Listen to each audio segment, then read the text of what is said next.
الحمد لله الأكرم الذي خلق الإنسان وكرم وعلمه من البيان ما لم يعلم، فسبحان الذي لا يحصى امتنانه باللسان ولا بالقلم، ونشهد أن لا إله إلا الله وحده لا شريك له، ونشهد أن سيدنا وسندنا وحبيبنا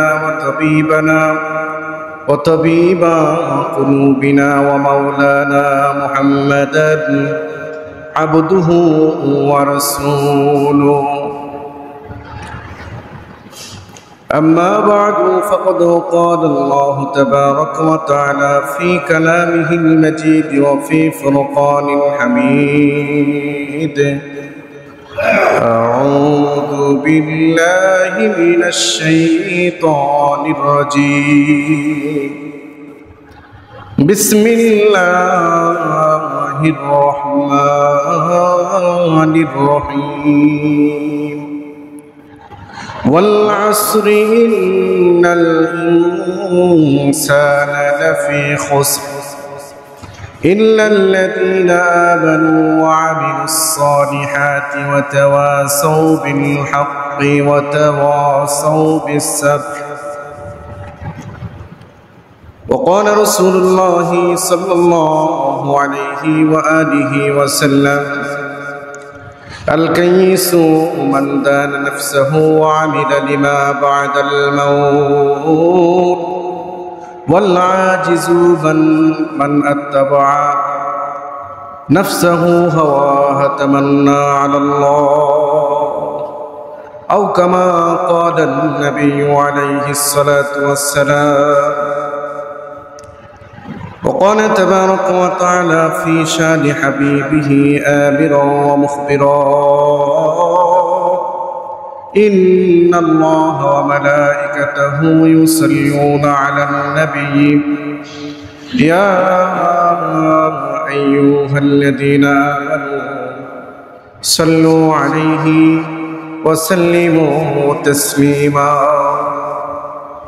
اللهم صل على محمد وعلى آل محمد كما صليت على إبراهيم وعلى آل إبراهيم إنك حميد مجيد. اللهم بارك على محمد وعلى آل محمد كما باركت على إبراهيم وعلى آل إبراهيم إنك حميد مجيد। আলহামদুলিল্লাহ, মুআজ্জাজ হাজিরিন, আল্লাহ তাবারক ওয়া তাআলার ঈশান দরবারে আমরা কালিমাতুশ শুকর আদায় করছি যে আল্লাহ সুবহানাহু ওয়া তাআলা আজকে এই পবিত্র শাওয়াল মাসের চতুর্থম জুমা, আজকে আল্লাহ সুবহানাহু ওয়া তাআলা আমাদেরকে দুনিয়াবী বিভিন্ন ধরনের কাজ কারবার থেকে ফারিক করে আল্লাহর গোলামি করার জন্য, আমাদেরকে ব্যস্ত থেকে মুক্ত রেখে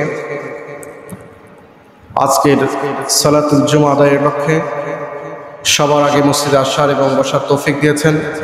পাশাপাশি আল্লাহ পাক আমাদেরকে সুস্থতার নিয়ামত বাড়িয়ে দিয়েছেন।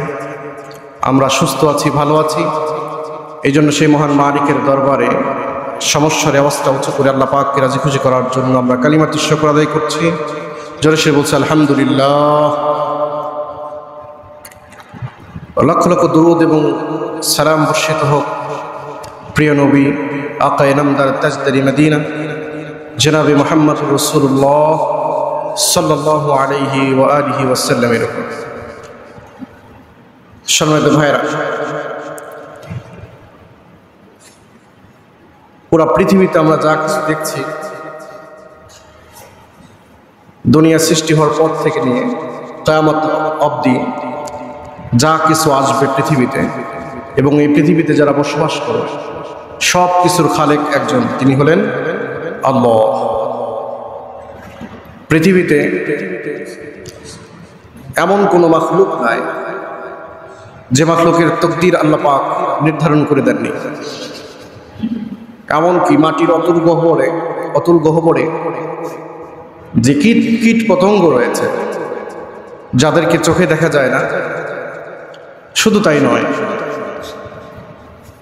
যাদের চিন্তা পৃথিবীর কোনো মানুষও করে শেষ করতে পারবে না, এমনও কীট আছে, এমনও ছোট ছোট প্রাণী রয়েছে যাদেরকে এই দুই চোখে দেখার কোনো শক্তি আমাদের নেই, তার রিজিকের ব্যবস্থাও করে রেখেছেন আল্লাহ সুবহানাল্লাহ বলে। অতএব এই পৃথিবীর ভারসাম্য বজায় রেখেছেন আল্লাহ। কিয়ামত অবধি আল্লাহ পাক এই ডিসিপ্লিন, নিয়মানুবর্তিতার মাধ্যমে পৃথিবীর ভারসাম্য বজায় রাখবেন। পৃথিবীবাসীদেরকে আল্লাহ পাক হায়াত নামের একটা বস্তু দিয়েছেন। এই হায়াতটা সময় এবং টাইমের সাথে একবারে ওতপ্রোতভাবে জড়িত আছে। টাইম যেমন ধীরে ধীরে শেষ হয়ে যায়, আজকে জুমার দিন সালাতুল জুমার আজান হয়েছে, এই সময় ধীরে ধীরে শেষ হয়ে যাবে, অর্থাৎ জুমার সালাতের সময় শেষ হয়ে যাবে, আবার সালাতুল আসরের সময় চলে আসবে। মানে টাইম যেরকমভাবে ধীরে ধীরে সামনে আগাচ্ছে, ওইরকমভাবে আমার এবং আপনার হায়াতের জিন্দেগি থেকে সময়টাও শেষ হয়ে গেছে। এই জন্য পৃথিবীতে আল্লাহ পাক যে আমাদেরকে পাঠিয়েছেন, নির্ধারিত একটা সময় দিয়ে পাঠিয়েছেন। এই নির্ধারিত সময়ের মধ্যেই আমার এবং আপনার জীবনকে সাজানোর জন্য যে পরিকল্পনা রয়েছে, এই পরিকল্পনা মাফিক আমাকে চলতে হবে। যদি এই সময় অনুযায়ী সময়কে মেনটেন না করতে পারি, তাহলে সময় আমাকে এবং আপনাকে ধোঁকা দিয়ে চলে যাবে, পৃথিবীতে আমি এবং আপনি থাকতে পারব। এই জন্য পৃথিবীতে থাকার জন্য আল্লাহ পাক যে সময় নামের যে বস্তুটা বেঁধে দিয়েছেন, এটা যে এত গুরুত্বপূর্ণ একটা, মানে সময় এবং হায়াত এত গুরুত্বপূর্ণ মানব জীবনের জন্য, এটা কল্পনা করলেও শেষ করতে পারবে না, এত বড় গুরুত্বপূর্ণ একটা সময়। এই জন্য আজকে আমরা যে আলোচনা বিষয়বস্তু সাব্যস্ত করেছি, সেটা হচ্ছে সময়ের গুরুত্ব। বর্তমান সমাজে মানুষ এই গ্লোবালাইজেশনের যুগে, ইন্টারনেট, বিভিন্ন প্রযুক্তি ব্যবহার করে মানুষ আজকে পৃথিবীর এমন কোনো খবর নেই, এমন কোনো বিষয় আদি নাই যেটা তারা জানার বাহিরে আছে। যে ডিভাইসগুলো আমাদের হাতে আসছে, এই ডিভাইসগুলো ব্যবহার করে কেউ এর দ্বারা ভালো ফলাফল নিচ্ছে, আর অধিকাংশ আমাদের যুবক সমাজ থেকে শুরু করে মুরব্বীরাও এর মধ্যে পতিত হয়েছেন, যে সময়কে কেমন করে ব্যয় করা যায়, নষ্ট করা যায়। এই ডিভাইসগুলো ব্যবহার করে যাদের হায়াত, যে সমস্ত মুরব্বনী আজমরা সময়কে পার করার জিনিস খুঁজে পাচ্ছেন না, কিভাবে সময়কে কাটানো যায় এটা খুঁজে পায় না, তারা এগুলো ডিভাইসকে মন্দ কাজের মধ্যে নিয়োগ করে সময়কে এরম ক্ষেপণ করছেন। আল্লাহ তাবারক ওয়া তাআলা আজকে আমি যে সূরা পড়েছি, কোরআনুল কারীমের মধ্যে ছোট্ট একটা সূরা, এই সূরার নাম সূরাতুল আসর। জোরে বলেন, কি সূরা? আসর। আপনারা জানেন 5 ওয়াক্ত সালাতের মধ্যে একটা সালাতের নাম হলো সালাতুল আসর। এই সালাতুল আসরের সময়টা অতি মানে খুব কম হয়। আল্লাহ পাক এই সালাতুল আসরের নামে, অর্থাৎ আসরের নামে কোরআনুল হাকিমের মধ্যে একটা সূরা নাজিল করেছেন। সেই সূরার নাম সূরাতুল আসর। আসর অর্থ হলো সময়, যুগ, কাল। শুধু এখানেই খেলতে নয়, আল্লাহ তাবারক ওয়া তাআলা বলেন, ওয়াল আসরি ইন্নাল ইনসানা লাফি খুসর। সময়ের কসম খেয়ে আল্লাহ পাক বলেন, ওয়াল আসর, সময়ের কসম, যুগের কসম, ইন্নাল ইনসানা লাফি খুসর। প্রত্যেকটা মানুষ বিপদের মধ্যে, ক্ষতিগ্রস্তর মধ্যে রয়েছে। কেন? আমি ভূমিকায় বলেছি যে সময় এমনভাবে চলে যাচ্ছে আমাকে এবং আপনাকে ফাঁকি দিয়ে, সময়ের সাথে হায়াতের একবারে কালেকশন রয়েছে, এত কালেকশন যে সময় যেমন চলে যাচ্ছে, আমার এবং আপনার জিন্দেগি থেকে হায়াতটাও কি হচ্ছে, শেষ হয়ে যাচ্ছে। লক্ষ্য করে দেখুন, যখন আপনি ছোট ছিলেন, ওই যে যখন ছোট ছিলেন, ছোট কাল থেকে আপনি আজকে ওই যুগে কি আপনি আছেন? ওই যুগে কি ফিরে যাওয়া যাবে?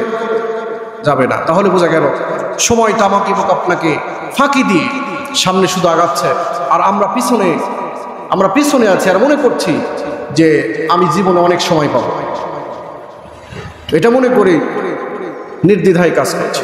অথচ আল্লাহ পাক এখানে বলছেন ওয়াল আসর, সময়ের কসম, যুগের কসম। আল্লাহ তাবারক ওয়া তাআলা এমন একটা সত্তা, যে সত্তাকে কোনো জিনিস প্রমাণ করার জন্য কোনো বিষয়ের কসম খাওয়ার কোনো প্রয়োজন নাই।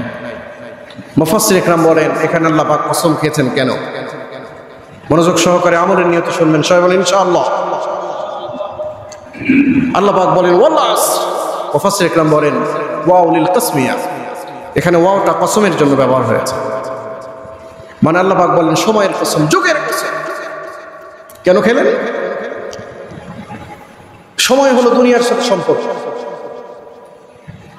দুনিয়াতে যারা আসছে তারা সময় পেয়েছে, আর সময় যারা পেয়েছে তাদের জন্য রয়েছে দুইটা প্রতিফল, দুইটা পুরস্কারের জায়গা। একটা হলো সবচেয়ে ভালো পুরস্কার, আর একটা হলো মন্দ পুরস্কার। এটা পুরস্কার নয়, গজব, আযাবের জায়গা। একটা প্রতিদানের জায়গা আর একটা আযাবের জায়গা। প্রতিদানের জায়গা সেটা হলো জান্নাত, আর আযাবের জায়গা সেটা হলো জাহান্নাম। প্রতিদান কি? এই সময়ের মধ্যে থেকে যারা নিজেকে মেনটেন করে আল্লাহর দেওয়া যে হুকুম, নবীর দেওয়া যে তরিকা, এই তরিকাতে যারা নিজেকে পরিচালনা করেছে আমলের নিয়তে, সুন্নাহ ভিত্তিক, কোরআন এবং সুন্নাহ ভিত্তিক নিজেকে পরিচালনা করেছে, এই সময় তাকে জান্নাতের সুসংবাদ দিয়েছে। জোরে বলেন সুবহানাল্লাহ। পক্ষান্তরে যারা সময়কে বাজে সময় ব্যবহার করেছে, ভালো কাজে ব্যবহার করেনি, বরঞ্চ সময়কে কাজে লাগিয়ে তারা আল্লাহর হুকুম পালন না করে নিজের মন গড়া জিন্দেগিতে পরিচালিত হয়েছে, এই সময় তাকে আযাবের জায়গা জাহান্নামে পৌঁছে দিয়েছে। এই জন্য আল্লাহ পাক বলেন ওয়াল আসরি ইন্নাল ইনসানা লাফি খুসর, সময়ের কসম খেয়ে আল্লাহ পাক বলেন, মুফাসসির ইকরাম বলেন সময়ের কসম আল্লাহ পাক কেন খেয়েছেন? সময়ের কসম খাওয়ার একমাত্র কারণ হলো সময় হলো মানুষকে জান্নাতের দিকে নিয়ে যায়, সময়ও মানুষকে জাহান্নামের দিকে নিয়ে যায়। এই জন্য সময়ের কসম খেয়েছেন। উদাহরণ দিলে বুঝবেন। আমি মাঝে মধ্যে বলে থাকি এটা ইবরাতান, আজকেও বলবো ইনশাআল্লাহ। সময়ের কসম কেন খেয়েছেন? মানুষের হায়াত যে এত বড় গুরুত্বপূর্ণ, এটা যদি কেউ জানতো তাহলে নিজের একটা সেকেন্ডের জন্য কেউ মানে আল্লাহর গোলামি ছাড়া আর নবীজির তরিকা ছাড়া কেউ চলতো না। হায়াত যে কত বড় গুরুত্ব, হাদিসের মধ্যে আছে এই হায়াতকালীন মানে বেঁচে থাকাকালীন সময় যদি কেউ কিছু তাসবিহাত আছে, যেমন সুবহানাল্লাহ, জোরে বলেন সুবহানাল্লাহ, রয়েছে আলহামদুলিল্লাহ, লা ইলাহা ইল্লাল্লাহু আল্লাহু আকবার, এগুলো তাসবিহাত আছে। সুবহানাল্লাহু তামলাউল মিজান, যে সুবহানাল্লাহ বললে কেউ হায়াতে থেকে জীবিত থাকাকালীন সময় যদি কেউ একবার সুবহানাল্লাহ বলেছে, নবী আলাইহিস সালাতু ওয়াস সালাম বলেন তামলাউল মিজান, তার মিজানের পাল্লা সওয়াবে ভরপুর হয়ে যায়। সুবহানাল্লাহ। মিজানের পাল্লা কি? আমরা যে মাছ মাপি, আমাদের কসাই ভাইরা যে গোস্ত মাপেন, সেই পাল্লা যে আপনি 1 কেজি মেপে নিয়ে আসবেন, বাড়িতে এসে দেখবেন যে 800 গ্রাম হয়ে বসে আছে, সেই পাল্লা মিজানের না। মাছ মেপে দেবে 1.5 কেজি, আপনি সামান্য ডিফারেন্স, 2 মিনিটের ডিফারেন্স এসে আর একটা পাল্লায় দিয়ে দিবেন, দেখবেন যে 1 কেজি হয়ে বসে আছে, বাকি তাকে গিফট করে দিয়ে আসছেন হাফ কেজির দাম। এই পাল্লা কি? না প্রিয় ভাইয়েরা, এই পাল্লা নয়। মিজানের পাল্লার পরিধি হলো জমিন থেকে নিয়ে আসমান পর্যন্ত পরিধি হবে। আল্লাহু আকবার বলেন। তাহলে হায়াতে থাকাকালীন সময় যদি কেউ একবার কি বলে সুবহানাল্লাহ, নবী আলাইহিস সালাতু ওয়াস সালাম বলেন তামলাউল মিজান, এই সুবহানাল্লাহর সওয়াবটা মিজানের পাল্লা মানে সওয়াবে নেকিতে ভরপুর হয়ে যায়। সুবহানাল্লাহ। এটা কখন নেকিতে ভরপুর হয়ে যায়? হায়াতে থাকাকালীন সময় নেকিতে ভরপুর হয়ে যায়। আপনি মরার পরে যদি সুবহানাল্লাহ বলেন, দিনে নয় সেকেন্ডে মিনিটে যদি ৭০,০০০ বার করে বলেন, সাপোজ এক বিন্দু পরিমাণ সওয়াব আপনার আমলনামায় দেওয়া হবে না। এই জন্য হায়াতের গুরুত্ব বোঝানোর জন্য আল্লাহ পাক বলেছেন ওয়াল আসর, সময়ের কসম, যুগের কসম। ইসলাম হায়াতকে এত গুরুত্ব দিয়েছে। আমরা তো আসবাবের দিকে, যেটা আসবাবের দিকে মোকাফিক্কি হই, আসবাব যেই দিকে যায় সেই দিকে আমরা সেটাকে সার্টিফিকেট দিয়ে সেটাকে মানে স্বীকৃতি দিই। আসবাব মানে যার সম্পদ বেশি তাকে আমরা কি বলি? জোরে বলেন, কি বলি? ধনী বলি না। যার ব্রেন বেশি, মেধা বেশি, তাকে আমরা কি বলি? মেধাবী, বুদ্ধিমান, এটাই তো বলি। ইসলাম আসবাবকে পছন্দ করে না। ইসলাম আসবাবের দিক ডিসিশন দেয় না। একটা হাদিস পড়েছি, নবী সাল্লাল্লাহু আলাইহি ওয়াসাল্লাম বলেন, আল কাইয়িসু মান দানা নাফসাহু ওয়া আমিলা লিমা বা'দাল মাউত।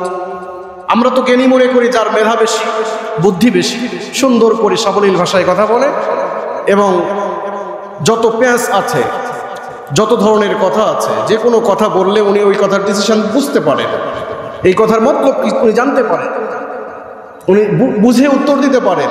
এত মেধা, উপস্থিত জ্ঞান বেশি, এটা কি আমরা বলি মেধাবী, বুদ্ধিমান? আর ইসলাম পুরাটাই উল্টা বলেছে। ইসলাম বলে আল কাইয়িসু মান দানা নাফসা, জ্ঞানী ওই ব্যক্তি। নবী সাল্লাল্লাহু আলাইহি ওয়াসাল্লাম বলেন, জ্ঞানী ওই ব্যক্তি যে নিজের নফসকে জেনেছে এবং মৃত্যু পরবর্তী জিন্দেগির জন্য সে আমল করেছে। সুবহানাল্লাহ বলেন। তাকে কি বলা হয়? জ্ঞানী বলা হয়। আর আমরা জ্ঞানী কাকে বলি? যা একটি দলিলের পেশকুচ দিয়ে আপনার বাবা একজনের কাছে বেচে দিয়েছেন, আপনার বাবার মৃত্যুর হলো 20 বছর পরে দলিলের একটু সামান্য পেশগুজ দিয়ে আপনাকে সে মেধা বেশি, বুদ্ধি বেশি, আপনাকে সে বলে দিল যে ভাই আপনার বাবার ওই সম্পদটা আপনি পাবেন, আমার কাছে একটা কলমের ঘোষ আছে, জ্ঞান আছে, বুদ্ধি আছে, আমি আপনাকে বুদ্ধি শিখে দেব, আপনি বাবার জমি পেয়ে যাবেন। আপনি তো লালে লাল, সর্বনাশ। সিটির মধ্যে আপনি জমি পাবেন যেখানে এক কাঠা জমি 25-30 লক্ষ টাকা করে পাবেন আপনি। আর যদি সেখানে 10 কাঠা জমি পেয়ে যান, আল্লাহু আকবার, বাবাকে শাস্তি দেওয়ার এই দুঃসাহস কেউ করবেন না। আপনি তথ্য যাচাই করবেন যে আপনার বাবা জীবদ্দশায় থাকতে জেনুইন এই জমি বিক্রি করেছেন কিনা, এটা জানবেন। এটা আপনার বাবার হক। বেচা বিক্রি যদি হয়ে যায় আর আপনি আপনার বাবার বেচা জমি যদি আবার ফিরে নেন, কারণ ওই সময় যে সময় দলিল হয়েছিল, বর্তমান এই ডিজিটাল যুগের দলিল আর ওই সময়ের দলিল অনেক পার্থক্য থাকতে পারে, তাই কিনা বলেন? তো সুতরাং বাবা বেঁচে গেছেন, ব্রেনের আর মেধা যাচাই করে একজন বুদ্ধিমান পেশুক ব্যক্তির কাছে গিয়েছেন, গিয়ে জমিটা পেয়েছেন, আপনি সুন্দর হাসি, আপনি লালে লাল হয়েছেন না, এটা শাস্তি হবে আপনার বাবার জন্য। এই জন্য আমরা মনে করি যার পেঁচ বেশি, যার যত মেধা বেশি, তাই তত বুদ্ধিমান। আর ইসলাম বলে না, বুদ্ধিমান হলো মান দানা নাফসা, যে নিজেকে জানে এবং মৃত্যু পরবর্তী জিন্দেগির জন্য আমল করে। জোরে বলেন সুবহানাল্লাহ। তিনি হলেন সবচেয়ে বড় বুদ্ধিজীবী, জ্ঞানী। আর দুর্বল, আমরা আসবাবের দিকে শুরুতেই বলেছি, আমরা আসবাবের দিকে লক্ষ্য করে ডিসিশন দিই। ইসলাম পুরাটাই বিপরীত। আমরা মনে করি দুর্বলকে, যে লেখাপড়া ভালো পারে না, ব্যবসা বাণিজ্য ভালো পারে না, চাকরি বাকরিতে ভালো বুদ্ধি নাই, সংসার ভালো করে গোছাইতে পারে না, সে দুর্বল, এটা আমরা মনে করি।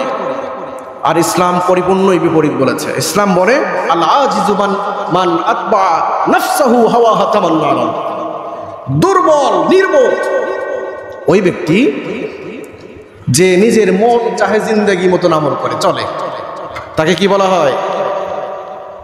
নির্বোধ বলা হয়। আর আমরা নির্বোধ কাকে বলি? যে ফেল করেছে তাকে না। নির্বোধ ওই ব্যক্তি যে নিজের খেল যেটা মন যা চায় সে অনুযায়ী সে আমল করে, তাকে কি ইসলাম দুর্বল বলেছে। অর্থাৎ আপনার সামনে আজান হলো, মুসলমানের মসজিদে, প্রত্যেকটা মসজিদে আজান হয় যত টাইমে, আপনি এই সালাতের টাইমটা আপনি মেনটেন করতে পারলেন না, মন যা চাই তাই করলেন, চা স্টলে আপনি ঘন্টার পর ঘন্টা সময় নষ্ট করলেন, এদিক সালাতুল জুমা হয়ে গেল। অনেক আল্লাহর বান্দা আজকেও আছে যে সালাতুল জুমা মনের চাহিদা অনুযায়ী পড়বে না, ইচ্ছা হয়েছে পড়বে না, কিন্তু নবীজি সাল্লাল্লাহু আলাইহি ওয়াসাল্লাম বলেছেন মান তারাকা সালাতিল জুমআ বিগাইরি যুরুরাতিন কুতিবা লাহু মুনাফিকান লা ইউমহা ওয়া লা ইবাদদাল। নবী সাল্লাল্লাহু আলাইহি ওয়াসাল্লাম বলেন, যে ব্যক্তি ইচ্ছাকৃতভাবে জুমার নামাজ ছেড়ে দিল তার নাম এমন মুনাফিকের খাতায় লেখা হলো লা ইউমহা, যেটা মুছে যায় না, ওয়া লা ইবাদদাল, এবং পরিবর্তন হয় না। ইচ্ছা করে কি কেউ জুমার নামাজ ছাড়বে না? কখনোই কোশ্চিন কালও ছাড়বেন না, বলেন ইনশাআল্লাহ। এই জন্য মন চাই যে জিন্দগি গঠন করে তাকে নির্বোধ করা হয়। আমরা মনে করি যার কাছে যত সম্পদ বেশি তিনি সবচেয়ে জ্ঞানী, মানে তিনি সবচেয়ে ধনী। আর ইসলাম বলে লাইসাল গিনা, ক্বালা নবী সাল্লাল্লাহু আলাইহি ওয়াসাল্লাম লাইসাল গিনা আন কাসরাতিল আরজি ওয়ালাকিনাল গিনা গিনান নাফস। জোরে বলেন আল্লাহু আকবার। নবী সাল্লাল্লাহু আলাইহি ওয়াসাল্লাম বলেন যে ধনী প্রকৃত ধনীকে, যার কাছে সম্পদ আছে তাই ধনী। ইসলাম বলে প্রকৃত ধনী ওই ব্যক্তি যে মনের মানে মনগতভাবে ধনী, যার মন প্রফুল্ল, প্রশস্ত মন, সে প্রকৃত ধনী। সুবহানাল্লাহ বলেন। আপনি গরিব হতে পারেন, বাহ্যিক দৃষ্টিতে গরিব, টাকা পয়সা না থাকতে পারে, কিন্তু আপনার মন যদি প্রশস্ত হয়, ইসলামের পরিভাষায় আপনি ধনী। পক্ষান্তরে যার সম্পদ আছে বাহ্যিক দৃষ্টিতে তাকে ধনী মনে হবে, কিন্তু মনে কিছুই নাই, একটা টাকা আল্লাহর ঘরে দান করে না। যদি তার কাছে দান চাওয়া হয়, তিনি এমন ডিনাই করেন যে এই সম্পদটা তিনি নিজে কষ্ট করে অর্জন করেছেন। আপনি কষ্ট করেছেন ঠিক আছে, কিন্তু আপনাকে দিয়েছেন কে? জোরে বলেন, কে দিয়েছেন? আল্লাহ। সুতরাং যদি মন থেকে আপনি দিয়ে দেন, আপনার সম্পদ বাহ্যিকভাবে থাকলেও আপনি ধনী, না থাকলেও আপনি ধনী। সুতরাং এই দৃষ্টিতে, ইসলামের এই দৃষ্টিতে যদি আপনি মনে করেন যে আমার বাহ্যিক দৃষ্টিতে সম্পদ নেই, আমি ধনী সাজতে চাই, তাহলে মনকে প্রশস্ত করেন, তাহলে আপনি ধনী হয়ে যাবেন। কত সহজ! এই জন্য ভাইয়েরা আমার, দুনিয়াতে আল্লাহ পাক যে আমাদেরকে সময় বেঁধে দিয়েছেন, হায়াত নামের যে বস্তুটা, এই হায়াতের সাথে সময় যেভাবে চলছে, time and try to wait for none. সময় এবং নদীর স্রোত কি করে না, থেমে থাকে না, চলতেই থাকে, চলতেই থাকে। আপনাকে এবং আমাকে সময় বৃদ্ধ বানিয়ে দিয়েছে এবং বৃদ্ধ বানাচ্ছে। যখন আপনি 10 বছর আগে পিছনের জিন্দাগি যদি তাকান, যার দাড়ি মুছ পাকছে, ভাইয়ের এদে আমাদের শ্রদ্ধেয় বড় ভাইয়ের 2-1টা পেকেছে, 10 বছর আগে মনে হয় কিছুই পাকে, মানে সময় তাকে কি বানিয়েছে? চুল পাকিয়ে দিয়ে, মানে পেকে দিয়েছে। আমাদেরকেও তাই করবে। সবার চুল কি পাকা ছিল যখন আপনারা ছোট ছিলেন? না। কেন চুল পেকে গেল? এই সময়টা আপনাকে কি বানিয়ে দিয়েছে? বৃদ্ধ বানিয়ে দিয়েছে। চুল আপনার পেকে দিয়েছে। এক সময় সময় আপনাকে সালাম দিয়ে চলে যাবে, আপনি পড়ে থাকবেন লাশ হয়ে, কোনো সন্ধান নাই। আল্লাহ পাক বলেন ওয়াল আসরি ইন্নাল ইনসানা লাফি খুসর। সময়ের কসম কেন খেলেন?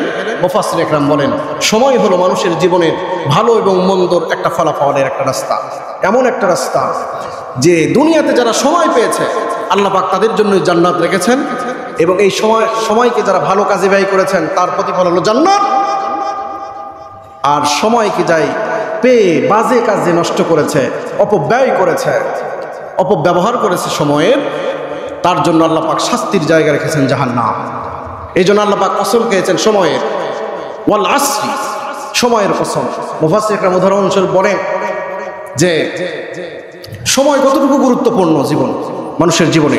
আমি এই উদাহরণটা বারবার দিয়েছি, লক্ষ্য করো যে ইসলাম সময়কে কতটুকু গুরুত্ব দিয়েছে। যে ইসলামের আদর্শ হলো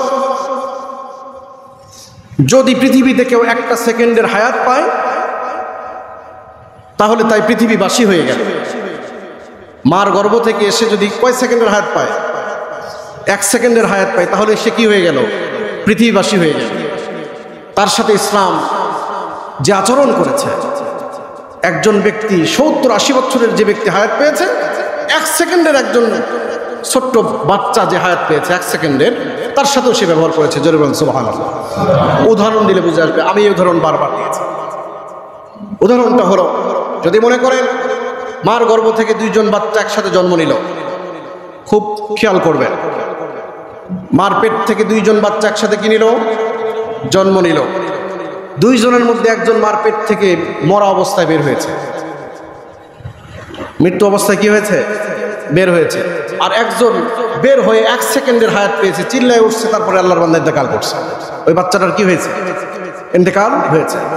তাহলে একজন বাচ্চা বের হয়েছে কি অবস্থায়? মরা অবস্থায়। আর আরেকজন বাচ্চা বের হয়েছে, বের হয়ে চিল্লায় উঠছে, চিল্লায় মারা গেছে। এই দুইজনের সাথে ইসলাম দুই রকমের ব্যবহার করেছে। জোরে বলেন আল্লাহু আকবার। ইসলাম বলে যে বাচ্চাটা মার পেট থেকে মরা বের হয়েছে তাকে মানে জানাজা নাই, নামাজ নাই, কিছুই নাই, তাকে একটা কাপড়ের মধ্যে পেঁচে একটা মাটির গর্ত খুঁড়ে, বা যেহেতু ইনসান সে, তাকে একটা মাটির গর্তের মধ্যে কবরস্থানে রেখে দিয়ে আসো। কোনো নামাজ নাই, কিছুই নাই, কারণ সে হায়াত পায়নি। কি পায়নি? হায়াত পায়নি।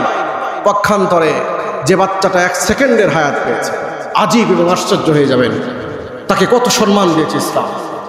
1 সেকেন্ডের হায়াত। জোরে বলেন কয় সেকেন্ডের হায়াত? 1 সেকেন্ডের হায়াত। লক্ষ্য করুন, 1 সেকেন্ডের হায়াত একটা বাচ্চা পেয়েছে, তাকে ইসলাম কত মর্যাদা দিয়েছে। লক্ষ্য করুন। মনে করেন একজন বান্দা, একজন ব্যক্তি মুরব্বী, তার হায়াত পেয়েছে 100 বছরের হায়াত। এমন কি নাই? লোক নাই এমন? 100 বছর, 120 বছরের হায়াত পেয়েছে, আমরাও দেখেছি, আপনারা তো আরো দেখবেন। 120 বছর বা 100 বছরের হায়াত একজন পেয়েছে। উনি পুরা পৃথিবীর সুনামধন্য একজন আলেম, একজন বুজুর্গ, সিয়াসেত্তার প্রত্যেকটা হাদিস তার মুখস্থি। মনে করেন উদাহরণস্বরূপ, এইরকম ব্যক্তি ইন্তেকাল করলে এই ব্যক্তির জানাজায় গিয়ে একটা দোয়া পড়তে হয়,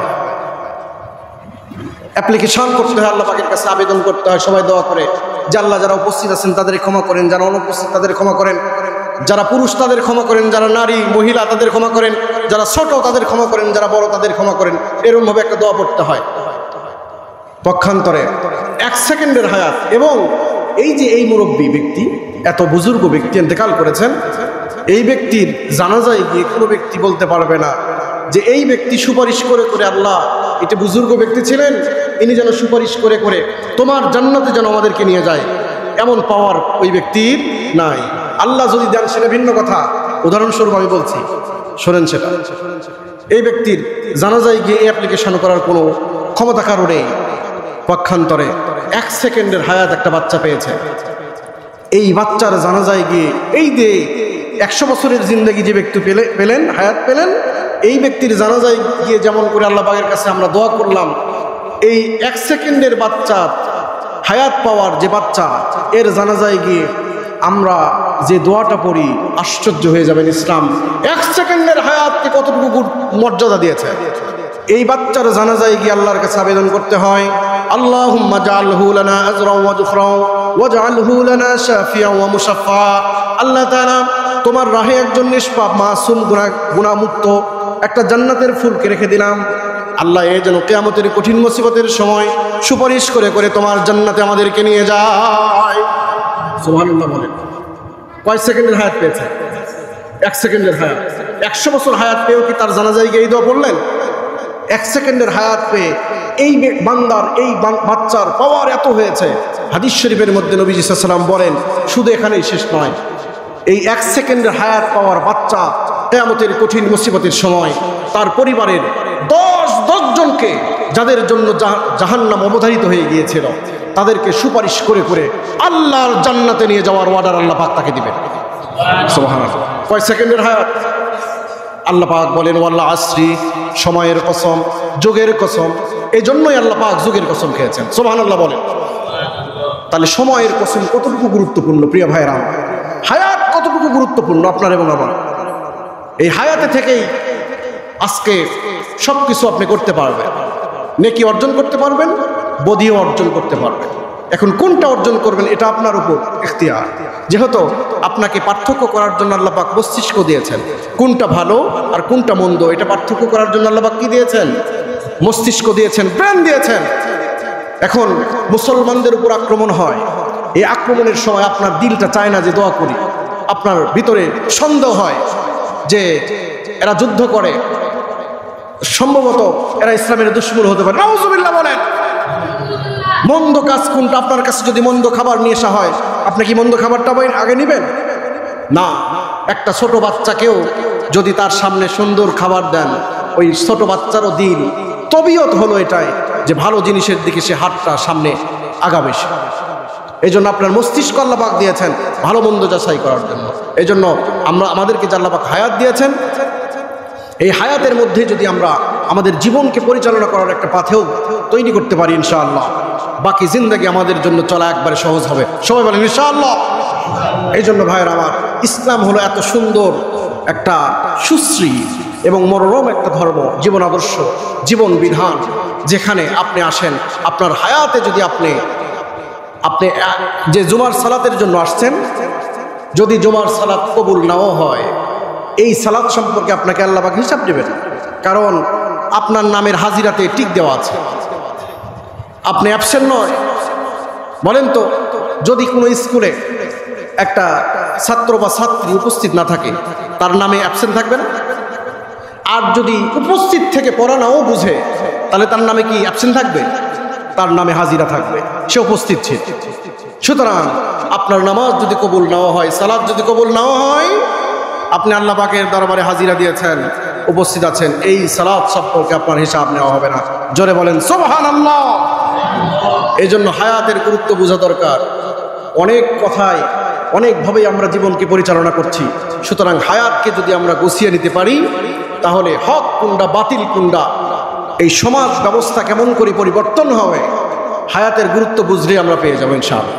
সুতরাং ছোটর যে হায়াত, ছোট থেকেই বড় হওয়া যায়, ধীরে ধীরে আমাকে এবং আপনাকে নিয়ে যাচ্ছে শেষের দিকে। এই জন্য হায়াতের গুরুত্ব বুঝি, আসবাবের মোকাফিক্কি আমরা না হই। আসবাব তো আমাদেরকে মনে করিয়ে দিবে যে যার সম্পদ বেশি সে ধনী, যার মেধা বেশি সে বুদ্ধিমান, এটা আমাদেরকে বলবে। কিন্তু না, বুদ্ধিমান আমরা হই। বুদ্ধিমান হলো যে আল্লাহ পাক আমাদেরকে হায়াত দিয়েছেন, এই হায়াতটা আমরা ভালো কাজে ব্যবহার করি। সবাই বলেন ইনশাআল্লাহ।